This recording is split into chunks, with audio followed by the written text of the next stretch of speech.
If your neighbor's army lands in your yard, you're not hosting a friendly visit, you're under occupation. If a superpower seizes a sitting president suddenly, you're staring at a diplomatic earthquake with global fallout. If allies applaud and cheer publicly, while the UN fumes and condemns the act, expect a dramatic regional realignment of power and influence.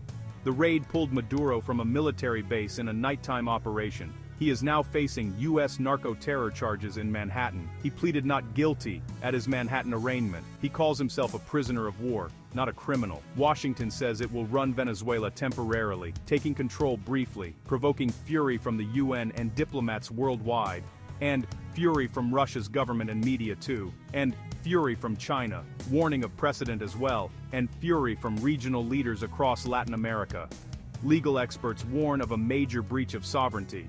Some governments cheer the removal openly. Others warn such actions could unleash chaos and instability.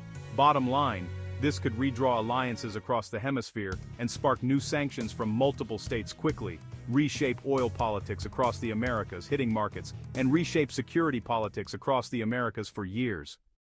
Welcome to the Deep Dive. Today we're going to try and get our heads around the really complex path of the Maduro regime in Venezuela, which all led to those stunning events in early 2026. Exactly. And to really understand it, you can't just slap the label dictator on it and call it a day. Right. We have to trace the very sophisticated legal and institutional system they built to consolidate power. And that's the key context here from a political science perspective.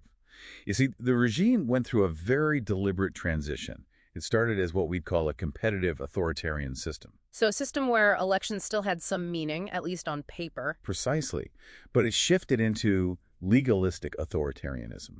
They weren't using brute force, not at first.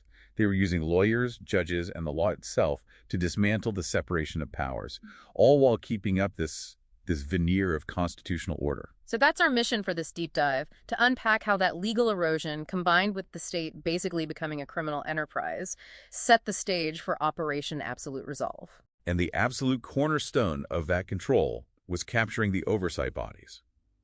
So back in 2015, the opposition wins the National Assembly in a landslide, the regime's first move. Packed the Supreme Tribunal of Justice, the TSJ. They packed it with loyalists. Instantly, they had a stacked deck ready to strike down anything the opposition tried to do. But wait, how do you just legally neutralize an entire branch of government? I mean, doesn't that expose the whole facade right away? It did, eventually.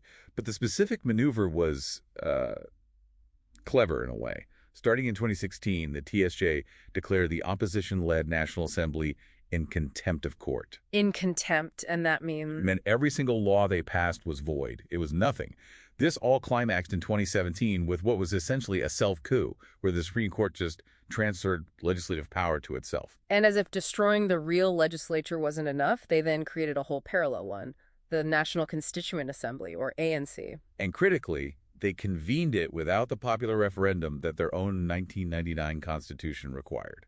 That's the key. So totally illegal from the start. Completely. They even structured the elections by sectors, workers, students. Right. Which basically guaranteed only regime loyalists would get in. The ANC then became this supreme body overriding everything else. So once they had that legal scaffolding in place, they didn't really need the ballot box anymore. Which brings us to the 2024 election. That was the final abandonment of any democratic pretense. Right. So on July 28, 2024, the National Electoral Council just stops transmitting data and then declares Nicolas Maduro the winner with 51.2%. But the opposition immediately came out with their verified tally sheets. And those sheets showed the challenger, Edmundo Gonzalez Urrutia, winning with something like 67% of the vote. It wasn't even close. And international observers? Groups like the UN expert panel, the Carter Center, they all said they couldn't verify the official result because the government refused to release the detailed data. So after that, the gloves really came off. The regime launched Operation Tun Tun. Operation Knock Knock, a systematic campaign of arbitrary arrests. By mid-August 2024 alone, we have documentation for over 2,400 people being arrested. And this is where the criminal element really merges with the state, isn't it? Oh, absolutely. You have the collectivos, these armed civilian gangs, acting as state enforcers, carrying out violence with total impunity. And they weaponize the humanitarian crisis itself. I mean, it's hard to overstate the cruelty. They use the food distribution committees, the CLAP, to reward political loyalty. If you support us, you eat. If you don't, You don't. That is social control enforced through hunger. And this systematic criminality, this fusion of state and crime syndicate, brings us to the climax. January 3, 2026, the U.S. executes Operation Absolute Resolve. And Nicolas Maduro and Silvio Flores are captured in Caracas. What was the legal basis for an operation like that? It was robust. There were long-standing indictments in the Southern District in New York. The key charges were narco-terrorism conspiracy. Right. And identifying Maduro as the head of the cartel of the Suns. The indictments alleged he used his office, the very power of the state, to help move hundreds of tons of cocaine. So he was captured not as a head of state, but as the head of a global criminal enterprise. So when you connect all the dots, You see a regime that matured into a full-blown dictatorship, one defined by the co-option of law and institutions for the sole purpose of enabling organized crime. The legal maneuvering was just a pathway to institutionalized violence. and that leaves a pretty profound question for you to consider. What does it mean for state sovereignty when international efforts are mobilized to take down a head of state, not for politics, but for transnational organized crime and crimes against humanity? Where is that line drawn in the future?